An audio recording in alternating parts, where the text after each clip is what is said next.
25 minutes before 11 o'clock. Thank you for tuning in this, Tuesday morning. Joe Reichel is in the studio. We're ready to talk about fixing your home if it's been damaged. And sometimes he will address some do-it-yourself questions. It's up to you if you want to do it yourself or you might want to call a professional. Joe can help you out either way.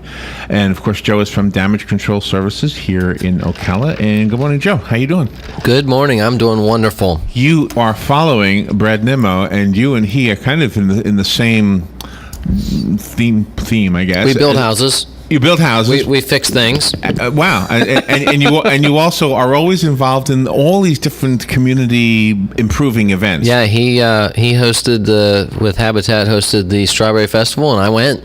So yeah, and I like strawberries. You were part of a couple other fundraisers. I said, what was the nerdy? Yeah, we're both on the Literacy Council board. What was the nerdy thing you did? Was that the literacy? You're a handsome guy. If you don't mind, if you don't feel uncomfortable with a man telling you that, I'm fine with that. I'm old enough to be able to tell you that. I'm fine with that as long as you don't try kissing me or anything like that. Oh man, we can hug. I guess I give you a hug. I'm even uncomfortable with that. I'll be honest with you. When guys hug guys, it's just like it's okay. I mean, I can do it. I do it, but it's like, this is not the way I was brought up. Well, I've got no problem hugging, and there is a company that has started now, and I heard this on the radio, and it's true. Yeah, of course it was on the radio. It's I looked at the website. Something about cuddling is the website. I'd have to look. Anyway, they hug. I know. Yeah, you pay to be hugged. Pay to be hugged. I know. It's like closed them down. $30 for a half hour or something like that. Illinois, right? Was it in Illinois? The one I was looking at is California. Okay. But well, they probably allow it there. I think the one in Illinois was closed down. Anyway, we're way off track. I know. So just to finish what I was saying, you're a good-looking guy, but all it took was just a pair of nerdy glasses. Nerdy glasses. And you reverted back to something. Maybe were you a nerd when you were a kid? No. But I had my pants hiked up. I had a bow tie on, pocket protector with my pens, and some nerdy glasses. I competed in Altruza International's Are You Smarter Than a Fifth grader, right? Right. They don't say it because of the actual the copyright right. But what is everybody? Well, Are You Smarter Than is what and you're competing. You've got a panel of fifth graders. I had 4 fifth graders on my team, right? And I get to choose one of them for each question. So then we, ask the questions. Like, for example, one of the questions was, and these are all questions that are chosen by fifth grade teachers that are possibly on the FCATs, I guess is how they they critique it. But one of the questions that was, what does archaic mean? That was one of my questions. Right. And none of my fifth graders got it, but I got it. So then and you're proud of that, right? I am. Another one was, what is the instrument that measures wind speed? And that was an anemometer.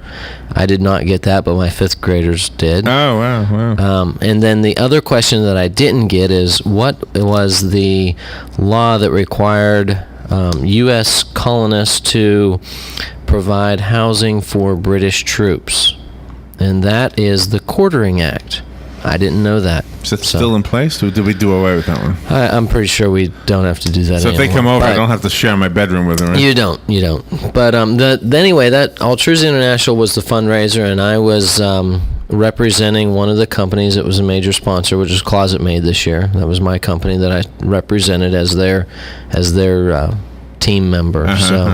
There was 6 of us. So I'm not smarter than a fifth grader. However, I placed 3rd in the competition of 6 guys. But you also did the bachelorette thing. Right. But I've got to finish this because I'm kind of proud of it. I beat an orthodontist, one of the local bank presidents, and also one of our county commissioners. I placed better than they did. Oh, wow. I would put that on my resume. So I'm not smarter than a fifth grader, but I'm smarter than them. County commissioner. I'm smarter than a dentist. Right. An orthodontist. Right. Which I call dentist. And he could speak French. Oh, wow. Yeah. Well, maybe that's the problem. Yeah. Maybe he didn't understand the question. But we've got a lot of jobs happening right now. We've got several. We've got an odor job, which was caused by a cooking fire. And smoked up the entire house. but no soot damage. Nothing turned black or anything because of smoke, but everything stinks. Like what? Like smoke? Like smoke. Oh, okay. So, I mean, you can smell it before you even get in the house. And, because of that, we've got to take everything out of the house. We've got to have it dry cleaned and commercially dry cleaned, and then do all the carpets and everything that's fabric. And then we'll do an odor treatment to it. So, it was I was meeting with the adjuster, and we've talked about the different steps for jobs, and even last week we talked about that. But, one thing that we've never covered, and I've never even talked about it, whenever you have a disaster like this, this homeowner, she's had to move out of the house, her and her children, and they're staying somewhere else. And, she's a personal friend. I've known her for a while. But at the same time, she's got to be able to trust those that are coming into her house. Wow. So what does that mean? If you have a disaster, there's several things that you need to do in order to make sure that everything is safe. If you have whatever firearms you have, you're going to want to get them out of the house. Yeah, wow, something I wouldn't have thought of. You don't want to leave them behind. Right. Firearms, jewelry. This is after you have a claim. After you make a claim, you're going to have a lot of people coming. So you're going to want to secure these. Any other valuables that you have, important papers, things like that, you're going to want to get out of the house and protect them. So at the same time, you're gone from your home. And one thing that we do, with homeowners permission, we'll put a sign up in the yard that says, our company sign, but we'll also put no trespassing signs up on your property. Right. Simply because, when this happens, people know that you're not there, so they could, vandalism can happen, they can come in. So we recommend that people tell their neighbors so that their neighbors can keep an eye on their property for them. Right. Depending on the loss, you might have a dumpster there. If someone, which people do it all the time, they're going in and getting stuff out of the dumpster. If someone gets hurt on your property, you're responsible for that. So you're going to want to make sure that you keep people away from the property. Oh, wow. A lot to think about. There really is. And this is just things that added stress whenever you don't really. So this is maybe a legal question, but does the no trespassing sign protect you from somebody climbing into the dumpster? Like if somebody climbs in there, they get hurt, you say, well, Your Honor, and when it gets to the court part of this, well, I had a sign up. Really depends how good your legal team is. Yeah. Legal representation. So, we've had people come on our job sites and step on a nail and get cut, and we've had to pay for it. Really? Yeah. Wow. So, that's the reason that you want to make sure that you have. Do you know, when I was a kid, the local grocery store was called the Big Apple. This was up in New York. Mm-hmm. It burnt down, and it was boarded up. But people found a way in there. Right. And I remember a lot of people having canned food that they got for free, and the labels were charred. Mm-hmm. and of course, obviously, they were stealing. That they didn't own that property, right. So they went in to get. Well, and that's the thing. Whenever whenever fire happens,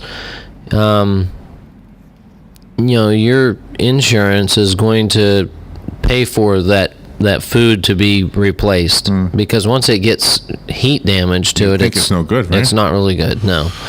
So, that's one thing that, and that's that here again too, if your insurance pays for, let's just say, for example, your couch gets damaged and they pay for you part of your claim is to get a new couch. That couch is no longer yours. That's your insurance company has paid for it. They've bought it from you. They own it. They own that. Oh, wow. Okay, yeah. So, if you decide that you want to keep it, there's things that, your adjuster can work with you to make that happen. But typically, you need to get rid of it. People don't realize that, though. People don't realize it, no. And that, if there's really nothing wrong with it, like, for example, this claim, it's an odor claim, but how bad was that fire? Can I ask? It really wasn't bad at all. The stove and the microwave are damaged, But they had to move out. It was so bad they had to move out. Huh? It stinks pretty bad. Wow. Yeah. Is it because some rubber or something like that burned, and that was what the smell was? No, because once you get chemicals burning like that, like something like rubber, it creates a chemical burn, and it gets pretty bad. But no, this was food. She was cooking kale. Really? Yeah. Kale. Yep. So. What caught her fire? The oil? She was deep frying kale? I don't really know. I don't think it was deep frying, but the odor went everywhere though. All through the house. I don't cook too much. And and here's the thing too. I don't either. That's the reason. Whenever we went, I went there, and my immediate thought is this isn't bad at all. We can take care of this. This everything's going to be fine. And I know that whenever we go to a claim or there's a problem that we're going to be able to fix it. But she breaks into tears and starts crying. Because she doesn't know, she wanted a hug, maybe. She probably wanted a hug. Well, that's okay in my book. Hugs are good. Hugs are good. So I've got a friend, she's got a shirt that says, "I'm a hugger." Actually, Angie Lewis. Oh, really? I think it's Angie's shirt, yeah. She looks huggable to me. Shows me a picture or something of it, yeah. So somebody's listening. They had a minor fire. They never really did anything about it. Maybe they put it out themselves. Mm-hmm. And they're hearing this and saying, we still had that smell in the house. It was 4 or 5, 6 months ago. Can their insurance company still come in and help them pay for whatever is necessary to get rid of that odor? Well, hopefully no one would ever try to but you might try. I really hope no one would ever go that long without doing something about it. I mean, you might say this is a pretty bad. What's that spray used? Febreze? You could try Febreze. It's not gonna work. Right. But I mean, the odor will lessen over time. But once that gets into everything, you're not gonna be able to get it out. You're gonna have to do a complete. There's several things you can do to treat the air, but you're gonna have to do a complete cleaning of the house. I'm guessing some people have tried though. Well, smoke odor. That'll get in your clothes. Yeah. And you don't wash that out. So, it's not something that just comes out. No. Really, I didn't know that. Yeah. And that's the thing. She took clothing, took stuff to her mom and dad's house, and she tried running it through the washing machine. And so dry cleaning gets it out.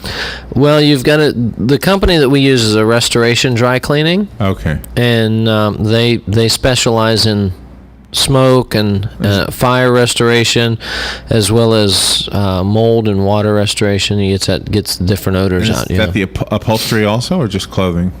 No, they do not do upholstery. They will do anything textile, curtains, bedding. Wow. Things like that. Pillows. I bet people don't even realize how lampshades. Good things smell when they don't smell, or good things don't smell. Whatever. Pretty much everybody. You would know. People get used to odors, I guess. That's what I'm thinking. Yeah. Yeah, but something like that is pretty dominant. You notice that there's a bad odor when there is.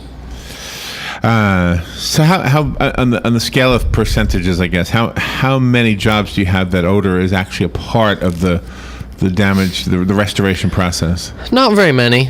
No. Whenever you have a water loss, you will have an odor. But once the carpet gets cleaned, if that's what needs done, or everything gets dried back out, typically the odor will go away. But when things get wet, it will create an odor in a home. Odors are pretty much normal thing, unless we're talking.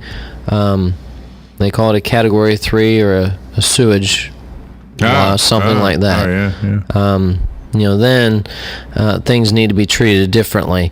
If, like, for example, if your commode backs up and you've got, dirty water everywhere, you've got to, you can't dry that out. That's something that you can't save the carpet. Everything needs to go. By the way, my friend Doug, who you may have met, he has Down syndrome. For those who don't know, I want them to know this because he came over and he lives right next door to me. So he says to me, "Can you come over? I think I got a flood in my bathroom." I said, "Oh my goodness, let's go over because I'm thinking I have to turn something off." Right. Thinking we have to call you, as a matter of fact. There was nothing. There was no running water, nothing. I said, "I don't see anything." He said, "Well, when the bathtub was filled, it was everywhere." So I said, "Oh, okay." So now I said, "Well, did it overflow? I mean, did you get in it and it went over the top?" No, it was just a little bit. Anyway, I found in the bottom of the bathtub, underneath the plastic thing that prevents you from slipping, he has one of those things, like a tiny little spot that looks like it's rusted. And I said, "I think that's a hole." The tub rusted through? I think there's a hole right there. Yeah. Now, my question to you is, because I told him maybe we can fix it with the same stuff that you seal a fish tank with, you know? Silly putty? No, not silly putty, but that stuff. It's the clear stuff. You know, have you ever fixed a leaking fish tank? No. I don't know what it's called. It's some kind of a gel, and you just squeeze it in there and it hardens. I don't know if you could fix that or not. I know there's people that do Plug it up with something? tub restoration type companies, but I don't know. I don't know if they can fix rusted out areas like that. Okay. The other part of the question, though, is he's in a mobile home, which means that underneath that tub has got to be a wooden floor. Probably a wooden floor. And therefore, It's a mess. If you just noticed it, it's possible that that's been a problem for a while. Typically, if it's happening, Will that bathtub fall through eventually? Oh yeah, eventually it would. It's not good. I mean, it'd take a while. It's not going to fall through quickly, Right. Because that's covering several floor joists. But No, okay. Jeez. Not good. if you got enough water in there and it rotted the wood substantially, yes, it would fall through eventually. I mean, we're talking over extended period of time. Before that, you're going to start noticing, I mean, if this has been a case for a while, the water getting under there and affecting the wood, you're going to start noticing that in the floor outside around the tub, because that is the type of wood that they use for floor joists or for flooring in mobile homes is typically a pressed wood, and it'll swell up pretty good. Oh, that's not good. No. Once it starts getting wet, it'll spread pretty quickly as far as getting wet. It starts to swell.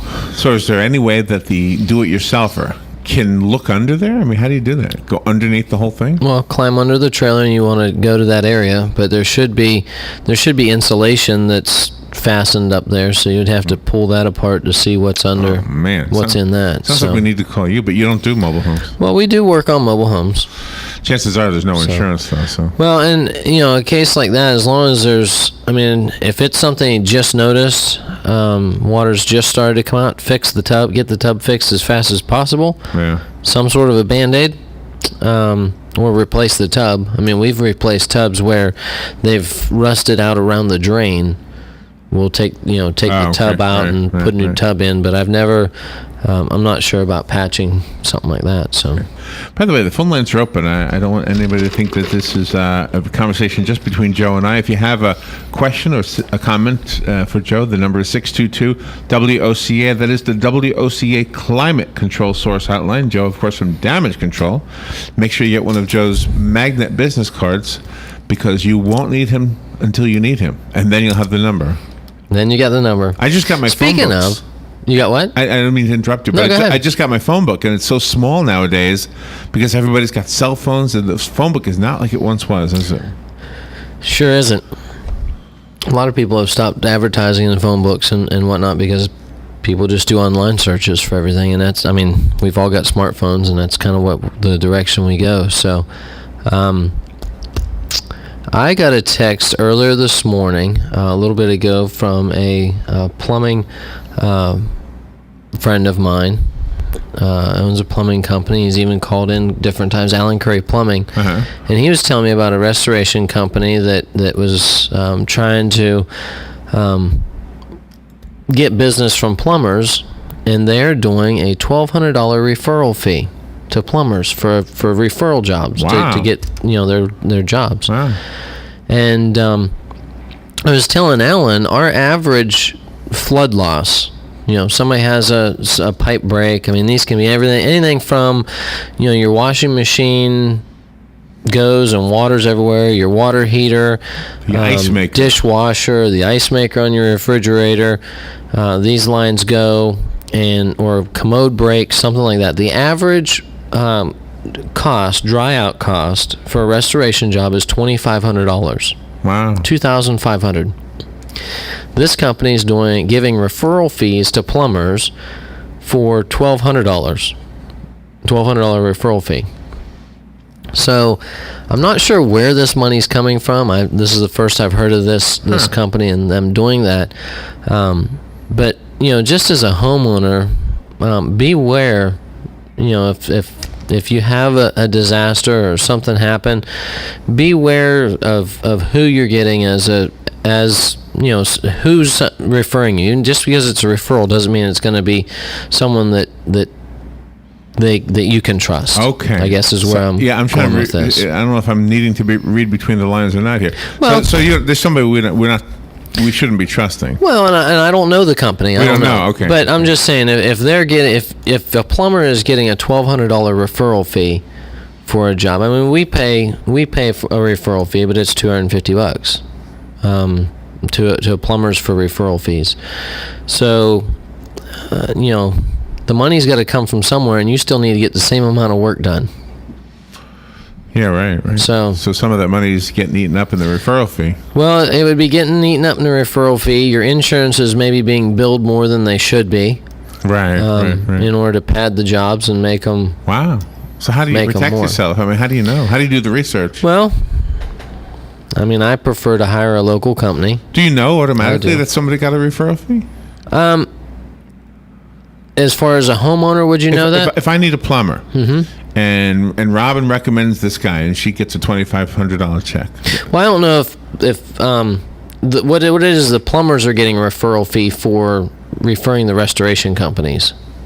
The restoration company is paying referral fees. Ah, okay. So, like if you had a flood and you called a plumber to fix the leak, right, and then that plumber said, "Well, you need to get."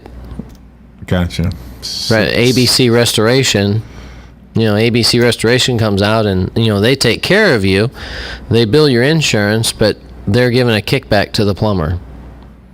Referral fees are something that, a lot of companies pay them, and that's just kind of the way things have gone. There's a lot of companies that do not want referral fees, and they don't want their guys taking referral fees. They want to make sure that the customer is first and that they're taken care of. Right. So, I mean, those are good companies, and there's nothing wrong with a referral fee either. So, as long as it's somebody you're referring somebody that you know, like, and trust, or that's going to take care of it. So you refer somebody because you like them, not because of the referral fee. That's the lesson here. Because they know they're going to take care of the person you're referring them to. Somebody who's good. Yeah, I mean, I get people that call me all the time. Joe, who do you know who does this, or who do you know who I think whatever. I've done that. Haven't I called you? Yeah, you've called me. Yeah. And I know a lot of people in the community. I work with a lot of different companies and all kinds of different facets of life and business. So I know a lot of people, and I can confidently refer a lot of people for different jobs. But I'm not doing it because I get a referral fee. Well, I'm doing it because I want to make sure that you're taken care of, Larry. Yeah, and when I hear stuff like that, it honestly makes me, I'm very optimistic about my fellow human beings. I'm very. Well, I think we all are. I know, but there's once in a while you have a. Well, and like I said, there's nothing wrong with a referral fee, but. But if it sounds like a lot of money, it sounds like a lot to me. Well, that is a lot of money. But you as a homeowner would probably never even really know that that's even happening. So is it hurting the insurance company? I think it's hurting everybody. I mean, if I've got yes would be the bottom line. So I was talking to a lady yesterday. I did a roof inspection, and she was talking about two of her neighbors who also have the same insurance company. One of them, they have storm damage, is what I was looking at, and of the three homes, the same insurance company has decide to make a claim for the one homeowner and the other two not. So, the roof was damaged. So, does that affect your insurance? Yeah, it does. Every time, you've got to pay money. I mean, you're paying in there, so it's there for you when you need it. Right. But if your insurance company's paying, lots and lots of claims, right, your insurance is probably going to go up because you're the one that's paying for everybody's claims. Okay, so if I were in a circumstance where I needed the help that we're talking about, I would need somebody like yourself to be my go-to person, to kind of be not just to help me with the repairs, but to kind of guide me through the whole process of everybody else that I'm going to need. Right. And we do that a lot. Homeowners don't really know what they're getting into. They don't know which direction. And, this is a common thing. As far as, who would know what to do unless you've been there before or you've done it. And there's a lot of information out there on, about who to call and what to do. But, I can be our team can be your so you don't mind go-to being people. My coach or the pivotal. That's part of our job. The pivotal person in my process. If it takes me making a phone call to get you a hotel room to stay in until we get things taken care of or whatever it is, that's what we do. Yeah. Well, I wouldn't need that part. Well, it depends what the loss is. I guess so, yeah. The lady with the fire can't stay in her house because of the smell. Yeah. So. How long of a job is that, by the way? It'll take us probably, parts of 2 weeks. That's is ozone We'll do part of that? Yeah. Air treatment, like ozone, yeah. Wow. It's amazing that there's even a way to do that, though. Oh, yeah. All right, Joe, how do we call you? And how do we get one of those magnetic refrigerator cards? If you want a magnet for your refrigerator, call me at 352-817-6574 or email me, joe@damageflorida.com. All right. Thank you, Joe. Always goes quick. It does go quick. And we'll see you next week. Have a great day. We'll take a little break and be right back.